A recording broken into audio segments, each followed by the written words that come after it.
तमाम को अस्सलामु अलैकुम वरहमतुल्लाहि वबरकातुहू। फ़ाऊज़ु बिल्लाहि मिनश शैतानिर रजीम, बिस्मिल्लाहिर रहमानिर रहीम, अल्हम्दुलिल्लाहि रब्बिल आलमीन, वस्सलातु वस्सलामु अला रसूलिहिल करीम, अम्मा बाद। रब्बि इश्रह ली सदरी व यस्सिर ली अमरी वहलुल उक़दतम मिन लिसानी यफ़क़हू क़ौली। क़ाल अल्लाहु तआला कुल लन युसीबना इल्ला मा कतबल्लाहु लना हुवा मौलाना व अलल्लाहि फलियतवक्कलिल मोमिनून। अल्हम्दुलिल्लाह। अजीज दीनी बहनों, आइए अब हम जाने इस आयत का तर्जुमा क्या है। अल्लाह सुब्हानहू व तआला सूरह तौबा सूरा नंबर 9 आयत नंबर 51 में ये फरमाते हैं, और कह दीजिए हरगिज नहीं हमें कुछ पहुंचेगा सिवाय उसके जो अल्लाह ताला ने हमारे लिए किताब में लिख दिया है, और वही हमारा कारसाज है। और ईमान वालों को, मोमिनीन को उसी पर तवक्कल करना चाहिए, यानी उसी की ज़ात पर भरोसा रखना चाहिए। अजीज दीनी बहनों, अल्लाह ताला ने हमें जिस तरह नमाज, रोज़ा, हज, ज़कात की तालीमात फरमाई और उसके फ़ायदों से और उस पर अमल न करने से होने वाले नुकसानात से आगाह फरमाया है रसूलुल्लाह सल्लल्लाहु अलैहि वसल्लम के ज़रिए से, इसी तरह अल्लाह सुब्हानहू व तआला ने हमको ईमान की भी तालीम फरमाई है यहाँ पर। और अल्लाह क्या फरमाते हैं कि ईमान सिर्फ ये नहीं है कि हम कलमे तौहीद का इकरार कर लें, बल्कि जिस तौहीद को हमने अपनाया है, जिसका इकरार किया है, उस पर हम डटे रहें। और अगर ज़िंदगी में हमें कोई मुसीबत पहुँचे, कोई तकलीफ आए, तो ये हरगिज़ न कहें कि हमें ये इस महीने की वजह से आई है या फुला दिन की वजह से आई है, बल्कि हमें क्या करना चाहिए, हमको उस मामले को भी अल्लाह ताला की तरफ मंसूब करना चाहिए। अल्लाह के हुक्म और मर्जी के बगैर कुछ नहीं आता। अल्लाह ताला इस आयत में क्या फरमाते हैं, और ईमान वालों का खौल बता रहे हैं अल्लाह ताला कि ईमान वालों हरगिज़ नहीं है मेरे बंदो, तुम ये कह दो कि हमें कोई भी तकलीफ आती है तो वही है जो अल्लाह की तरफ से लिखी गई है। और क्या फरमाते हैं, हमारा कारसाज भी वही है, यानी उसको दूर करने वाला भी वही है। तो मुसीबतों का आना और उसका दूर होना दोनों भी अल्लाह ताला की तरफ से है। इसीलिए हमारे लिए हर मामले में अल्लाह ताला ने जो इस्लामी रहनुमाई फरमाई है, उसी की एक मिसाल है मेरी बहनों, ये सफ़र का महीना, जिसके ताल्लुक से हमें 50 मुसलमान बदशगुनी लेते हुए तरह तरह के यानी कि अपने से खुद साख्ता अमलों को घड़ते हैं। यानी कि एक तो खुद ही उस महीने को मनूस ठहरा लेते, हालांकि ऐसी कोई जिक्र कुरान में नहीं है ना हदीस में। अगर अल्लाह ताला ने किसी महीनों में हमारे लिए एहतराम है तो अल्हम्दुलिल्लाह कुरान मजीद में वो भी हमको समझा दिया है। किसी रात में हमारे लिए बरकत है तो वो भी बता दिया है। तो वो अल्लाह जो छोटी छोटी चीज़ों से भी हमको नफ़ा नुकसान अगर है तो उससे आगाह फरमा चुका है, तो इतना महीने की इतनी बड़ी अहमियत है होती, और अल्लाह ताला क्या हमें नहीं बताते मोहम्मद सल्लल्लाहु अलैहि वसल्लम के ज़रिए से। तो एक तो ये कि हमने अपनी तरफ से इस महीने को मनूस है इसका लक़ब दे दिया। फिर दूसरा, हम क्या करते, फिर उसकी नहूसत से बचने के लिए अपने आप में नए नए तरीक़े ईजाद कर लिए।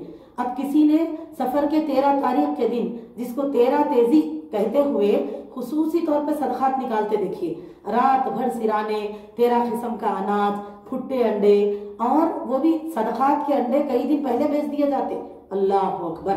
हालांकि वो ग़िज़ाएँ जो अल्लाह हमको दिए, हम क्या कर रहे हैं, उसको एक सराहने रखकर एक गलत तरीके से उसका सदका कर रहे हैं, और ये बिल्कुल गलत है। फिर इसी तरह से दूसरा, सफ़र के आखिरी चहारशंबे को हरियाली खुंदलने के लिए जाना, और उस दिन पानी नहाने से परहेज करना, और ये कहना कि सफ़र के आखिरी चहारशंबे को अगर हम नहाएंगे तो हमारा सर हिलते रहेगा।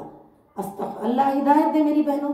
देखो आप, दुनिया में कई लोग ऐसे हैं जो ऐसी चीज़ें नहीं ये करते और रोज़ाना नहाते हैं, फिर उनके साथ तो ऐसे कोई मामले नहीं होते। याद रखिए, जब हम किसी बदशगुनी में गिरफ्तार होंगे तो दुनिया की भी नुकसान होगा और आखिरत का भी नुकसान होगा। और बदशगुनी शिर्क है, इस चीज़ से हमको बचना चाहिए। इसीलिए कि नबी करीम सल्लल्लाहु अलैहि वसल्लम ने, क्योंकि ये ज़माने जहालियत के अकीदों के कमज़ोरी की अलामतें हैं। आप देखिए अल्लाह के रसूल सल्लल्लाहु अलैहि वसल्लम ने इस ज़िमन में, इस मामले के लिए हमें क्या हुक्म दिया, हमें वो करना चाहिए। जैसे कि आइए सबसे पहली हदीस में आपको बताऊँगी कि अल्लाह के रसूल सल्लल्लाहु अलैहि वसल्लम ने फरमाया, सही बुखारी की हदीस है कि ऐ लोगों, कोई बीमारी मुतअद्दी नहीं होती, ना उल्लू में कोई नहूसत होती है। सफ़र का महीना अल्लाह का महीना है। रात और दिन के लैल और नहार में कोई चीज़ मनूस और बद नहीं होती, और फाल बेहतरीन चीज़ का नाम है।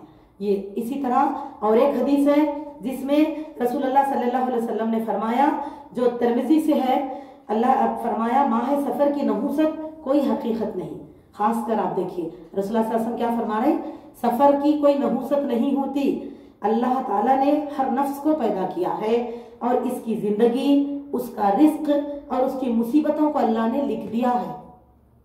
फरमाया इस हदीस को तिरमिज़ी ने दर्ज किया, हदीस नंबर 2143 2143 हदीस सही।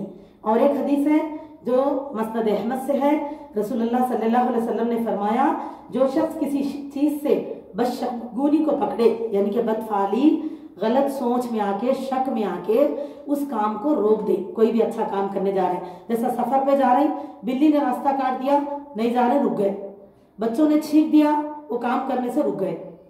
इसी तरह सफर का महीना शुरू हुआ तो तिजारती मामलात रोक दिए, शादी ब्याह रोक दिए। हमारे यहाँ होता देखिए, सफर के महीनों में शादियां नहीं की जाती, और अल्लाह हिदायत दे, शादीशुदा नए जोड़ों को बिछड़ा भी दिया जाता, ये कहते हुए कि सफर की नहुसत उनको चिमट जाएगी। अल्लाह अकबर, कितनी बड़ी बात है।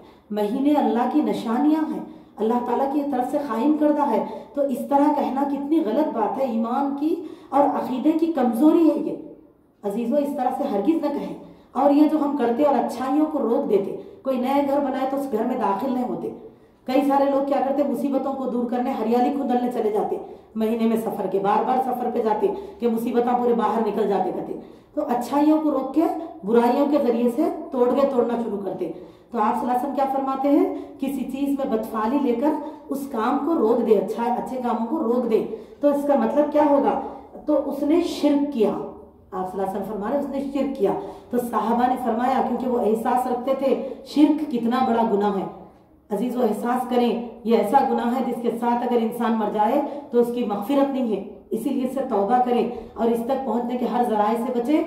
इसीलिए बदशगुनी भी शिर्क है। एक तो अपनी तरफ से बदशगुनी लेना महीनों को, ऊपर से फिर दूर करने के नए बदशगुन तरीके इख्तियार करना, ये बिल्कुल गलत है। तब साहबा ने क्या फरमाया, अल्लाह के रसूल सल्लल्लाहु अलैहि वसल्लम, फिर हम उस वक्त क्या करें? तो अल्लाह ताला ने हमारे लिए अगर कोई ऐसी परेशानी है तो उससे निकलने का रास्ता भी बता दिया है। अगर हमें कभी ऐसा कुछ हो जाए, वैसे अगर वो हो जाए तो क्या करें, इसका कफ़ारा क्या है, पूछे साहबा।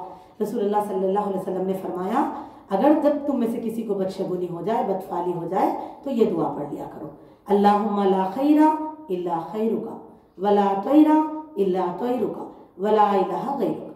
यानी कि इसका तर्जुमा ये होगा, अल्लाह ताला हमारे लिए तेरी ज़ात खैर है और तेरी तुझी में खैर है, और हमारे लिए तो तेरा ही फाल बेहतरीन है, और हमारे लिए कोई चीज़ में नहुसत नहीं है, और ये कहना कि हमारे लिए तो आप ही की ज़ात काफ़ी है।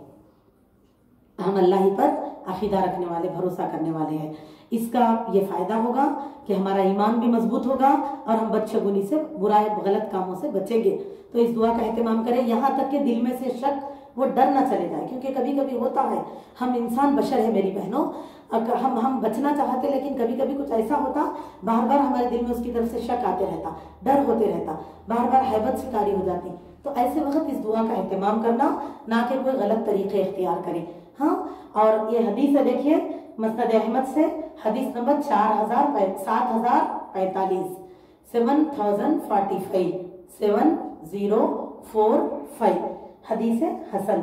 अल्लाह ताला से दुआ है, अल्लाह ताला हम तमाम को अपने हिफ्ज़ व अमान में रखे और अल्लाह हमारे ईमान की सलामती दे।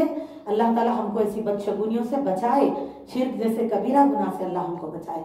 वाखिर दावाना अल्हम्दुलिल्लाहि रब्बिल आलमीन। अस्सलामु अलैकुम व रहमतुल्लाहि व बरकातुहू।